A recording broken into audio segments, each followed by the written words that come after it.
Hi, I'm David Bell for Live On Air, and I've got with me Stuart Macadam, who's recently been named as the community soccer coach for North Shore, and that's a great thing to have happened to you, Stuart, and we're going to talk about coaching and life coaching and sports coaching in this interview today. So first of all, just tell us a little bit about that award. Yeah, so that's the Northern Football Federation Community Coach of the Year, and every year they call upon people to make nominations for the respective coaches throughout the Auckland and Northland region, and there's always fantastic candidates that get put forward, and fortunately out of all the names that were put into the draw, I was the one that came out top, so I'm very chuffed with the award. Great, that's congratulations from all of us. Stuart, tell us, why did you decide to coach a soccer team? Well, I got involved in football coaching because it was through invitation. It was Windsor Park Baptist Church has a football club which is run by a great guy called David Woodell, and he is someone that I had known for a while through various church activities, and he gave me the invitation to coach a 7th grade football team at the time, and my passion for football coaching began from there, and it's never wavered. So you got involved in that kind of way, but what kind of team did you start off with? I mean, how did that happen? Yeah, so it was a team of 7-year-olds, and it was early morning football at 8:30 on the Albany football fields at Rosedale Park, and it was very, very interesting experience because at that age level, the kids are really just there to sort of run around and chase the ball and have a lot of fun, and you're really just there to kind of facilitate it. And then as time went by, I took on older age teams. I had a team of 9-year-olds and then 10-year-olds the following year, and that really grew my passion for the more tactical side of things, which is something that I applied to the 13th grade team or 13-year-old team that I coached this year. And you get presented, I guess, at the start of each season with a group of individuals, and somehow you've got to coalesce them into a team. How do you go about coaching? Well, you've got to have a look at the things which each player brings to the team, and there's players that are incredibly fast, there are players that are very good tacklers, there are players that are very good at reading a game, there are players that are able to understand the technical concepts, they're players that understand the tactical concepts better, and you have to have a look at all of the things that they bring in that side of things. Then you have to start having a look at the types of personalities which each player has. Some of them are more reserved and quiet, some of them are more loud and noisy, some of them are quite jokey and relaxed, and I tended to work and get to know the parents quite well, because I think if you know how the parents raise their kids, you tend to understand what the kids most likely to respond well to. So if you've got kids that come from authoritarian families, you generally find that giving them sharp, quick instructions generally is something that they respond to, whilst for those who come from families where there's a bit more consensus, you tend to have to ask them questions and get them interacting with you a lot more. And you put all of that together, it's ultimately about getting them to buy into what your vision for the team is. And for me, that was always wanting to improve every week and to aspire to be competitive enough to win the regraded division which we were in. It sounds to me like all of that coaching involves far more than just the knowledge of the game. It's really trying to understand the players and their home background and move them from being individuals to coalescing as a team. That's something you seem to have a talent at. And that's really a big challenge as well, because there's still occasions throughout the season where the players, when under pressure, started sort of retreating into their shells and thinking more like individuals. And a lot of that involved saying, look, you've got to look at communicating, holding in the tackle, playing it wide, playing it through. That was our very simple game plan that we had the whole year. And all of that really encompasses teamwork, particularly the first one and the third one, because you've always got to be looking out for each other and trying to understand how how are you going to play and where the other teammate's going to be, and being in the best possible position to help your teammate out if a mistake is made. So you've got those key challenges that you've got to put to the team and to the individuals, but what about the challenges to yourself in understanding and working with all of this? Yeah, it's a very good question, David, and the big part of understanding yourself is knowing what you're good at and what you're not. And I discovered very early on last year that working at a high level, I'm not the most adept at the technical side of football, stuff like, sort of receiving a pass, playing it out, holding up in the tackle and that kind of thing. So I brought in an assistant coach called Sam, who was a fantastic addition to the team. It was his first year of coaching, but he has an incredible football brain on him. I also went and sourced Michael Halliday, who is a fantastic football coach, who came and ran a friendly training session for my team in the school holidays, focused around passing, which was brilliant because when we played the team next week, we were able to apply a lot of those things that he had taught. And also as well, working outside of it, sourcing with sponsors, sourcing with the club and parents, and really just bringing it all together. It's something that you've applied in a couple of different ways as a coach. It's not just coaching the team, but you've brought an assistant coach in. You're also seeking advice and tips and techniques from others within the club. Yeah, absolutely. You always have to want to get better and improve, and you need to realise that the most successful teams often achieve their best success because they've looked for help and assistance and support and insights in areas that go beyond the immediate here and now of the particular sport and discipline.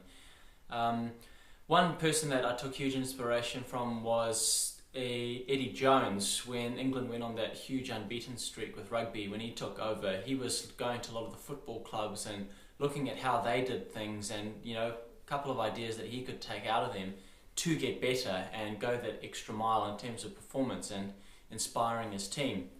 You saw that with the All Blacks when they brought in Kerry Evans, who was the sports psychologist and was able to provide them with a lot of insight into performing under pressure. And with me, it really encompassed working with the parents and a lot of things. There was parents that came from positions of leadership within their work communities. There were parents that homeschooled their children, and it was about asking them what sort of things that their kids respond to and how they learn best at that particular age, things that they found have worked well and things that they found haven't worked well. For the parents that are in leadership positions, asking them, how does your work environment operate, and what are some of the things that you found that have worked very well across the age brackets? It's very clear that you've taken that coaching role with great deal of care and responsibility. But at the same time, that models for your players, because did you see that you needed to give each player some degree of responsibility? Absolutely. There was many training sessions where we would have scenario play, where a situation would be we were 2-1 down with 1 minute to go before half time. If you get this goal, the momentum's going to be in your hands. How are you going to play this? And the kids would give a response, and you would let them play the situation out, depending on what they saw. Other situations would be you are 1-0 up with 2 minutes to go. The team has been attacking you ruthlessly, and you are managing to hold out, and this is going to continue. Play the situation. And it's about making sure that they know how they feel in that situation, because the biggest drawback of a lot of football coaching at a youth level is that players often aren't put into match situations where there's extreme amounts of pressure in training scenarios. So you need to make sure that they are put into those situations, that they're able to process and make great decisions under immense amounts of pressure. And if something goes wrong, getting them to give feedback on how to correct it for next time. Because if we're brutally honest, your team was not all that high up in the competition when you started out. You had some early setbacks. So how did you go about, encouraging them, motivating them? Yeah, so we lost our first 6 games in a row at the start of the season. It was an incredibly challenging time as a coach, probably more so for the parents and the players, and also for Sam, the assistant coach, because it was something that quite a lot of these players had come from. There was 6 players in our team who had come from environments where there was not a winning culture. The culture was very much one of losing. And it was about developing a plan of attack so that it wouldn't remain that way the whole time, that at some point the season would turn around. And for me, that was always going to be that point where we had closed the gap between us and the best teams. So at the start of the season, I was doing a lot of observing, having a look at how these top teams were playing, what they were doing well, what they were doing which we weren't doing, and how we could practice so that we were closing the gap at training and during the games, which would give us a chance of actually going and beating these teams. And the biggest thing that we found was it was 3 simple things. It was which boiled down to our game plan. We needed to get better at communicating. We needed to get better at not dying in the tackle, just holding the player up, jockeying. We needed to play it wide and play it through and do it right, because very often when you're under pressure situations, your decision-making time is dramatically reduced, and it's not so much about doing things quickly or sending a big kick downfield. It's about doing it right, and that's the big thing we always emphasize in training, that you must do it right in training all the time. Don't worry about doing it fast, because if you do it right now, you're more likely to do it right in the game on Saturday. It seems to me, out of all of that you've got a capacity to help promote enjoyment of the game and of being as a team, even through the walking through the time of defeat after defeat after defeat. You're still getting the team to be motivated, presumably, I guess, because they're enjoying it so much. Absolutely, it's a testament to the players. They at that age level, which we've all been there, you can feel incredibly demoralised from going to play and week after week after week after week you're losing. But the team, thankfully, and the parents and everyone else held the faith that we had a very clear idea of what we wanted and expected. And I made the effort to go the extra mile to try and help the players see that, I was dead serious, that they can actually improve and climb to the top if they continue to work hard. And it comes down to their resilience, the player resilience, because they were very determined to get to the same place where I envisioned them going. And that's something which came about through them buying into the philosophy which I laid out for them at the beginning of the season. It's also true that beyond the world of coaching, that in virtually every life situation, you have somehow to adapt to that the ball isn't going to go your way every day of the week. And so I think there's something that about the way in which you're motivating and encouraging within the team environment that gives strength to the individual. But I guess that some coaches don't do as well with this. What makes the difference between I'm not going to say a good coach and a bad coach, but what makes the difference between a coach that sort of coaxes the team towards the winning ways? Yeah, a lot of it comes down to the ability to inspire confidence in your players, and there are those that lead inspirationally and those who don't. And I looked at several examples this year. At the Albany club, we had great coaches, very decent guys with great knowledge of football who picked very good players, but just weren't able to inspire confidence in them when they were on the back foot in games or on a losing streak. And that's something which you just need to understand with you players at the sort of 12 to 14-year-old level is that they often just need that reassurance that things are going to be all right and things are going to get better. And that's something which Sam and I emphasised quite heavily, and something which the assistant coach Sam was actually really good at doing. He's a very kind young man, and also someone that is so enthusiastic about helping the players. And it's also about, it was about getting him involved in that whole process as well, and getting him to give that reassurance and feedback as well, because if the players are hearing that from both sets of coaches during practice, during the games, through email correspondence with the parents, then they're very much on their way to success. And I'll say another thing too, it's about visualizing success. Oh yeah. Absolutely visualizing success. When we had lost our 6th game in a row, I phoned all the parents to ask them for feedback about how their player is finding the season, what they're enjoying, what they're finding a bit tricky and challenging.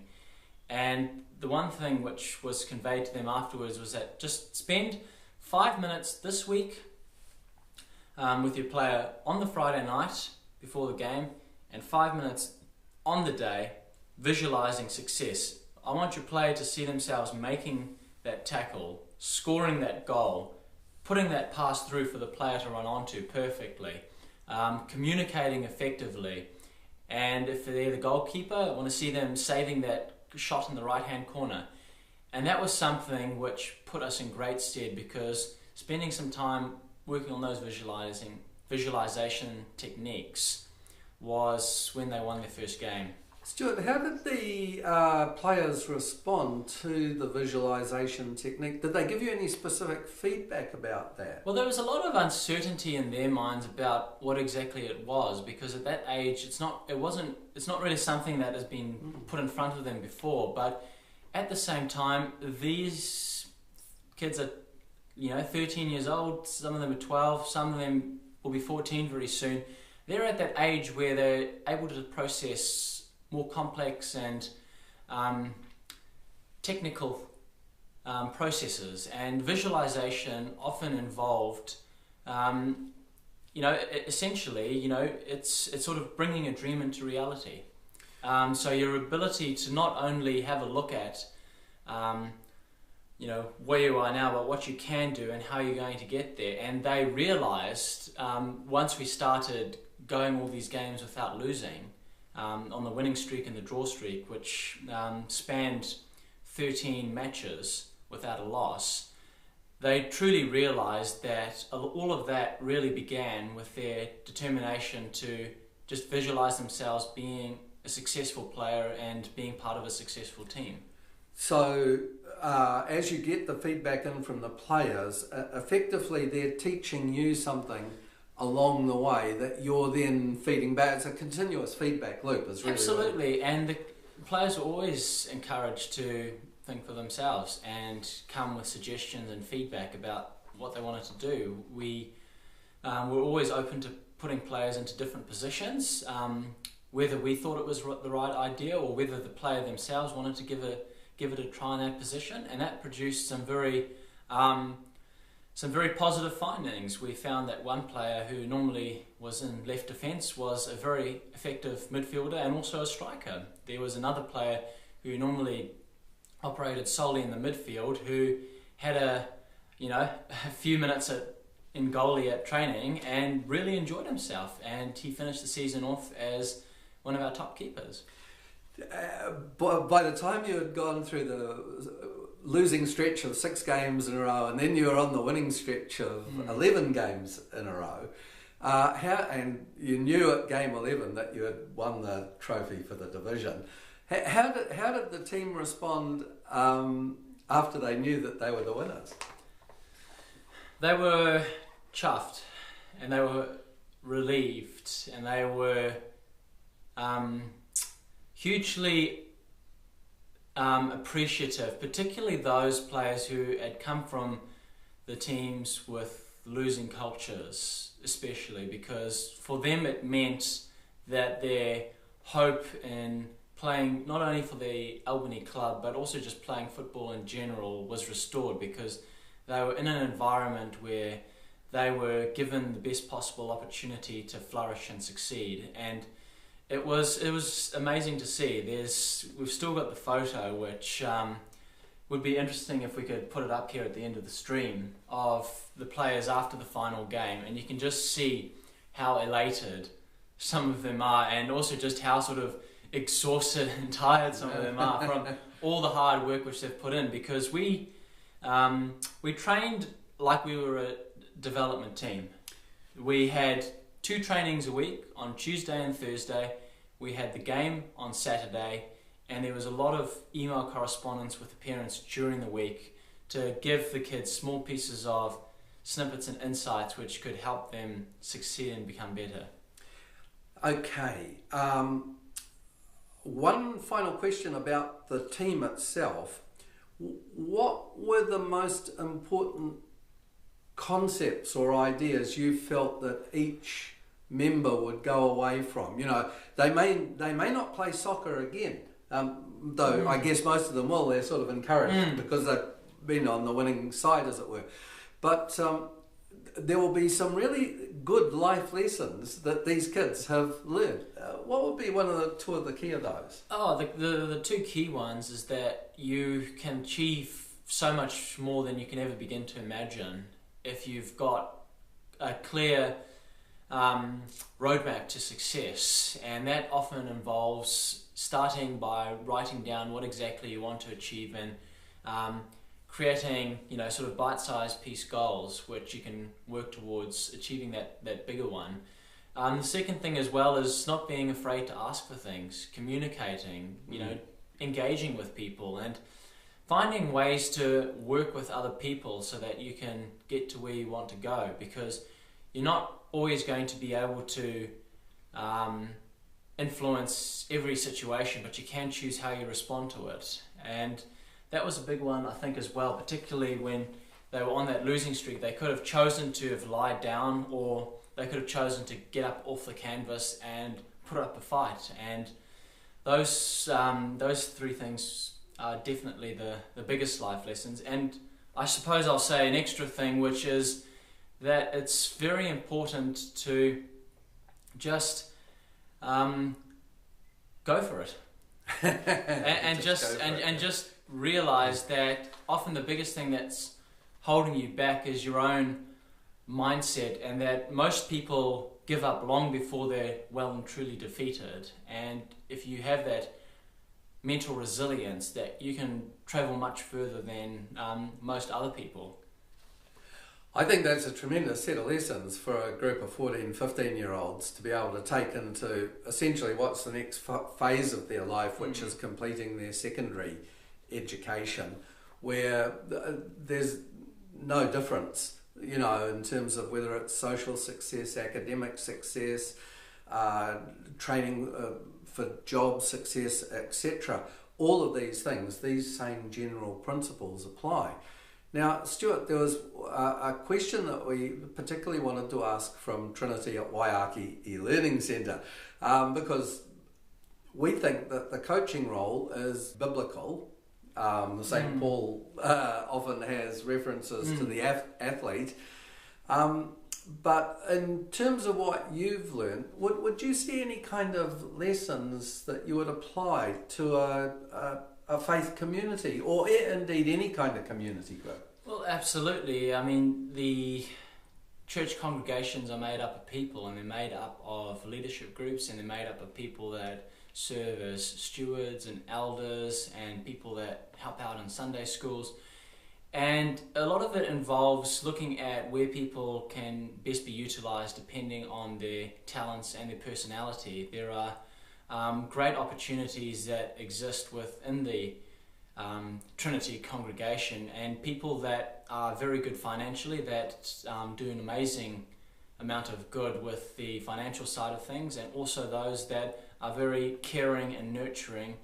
And I've really felt incredibly welcomed by all the people that are associated with the pastoral care.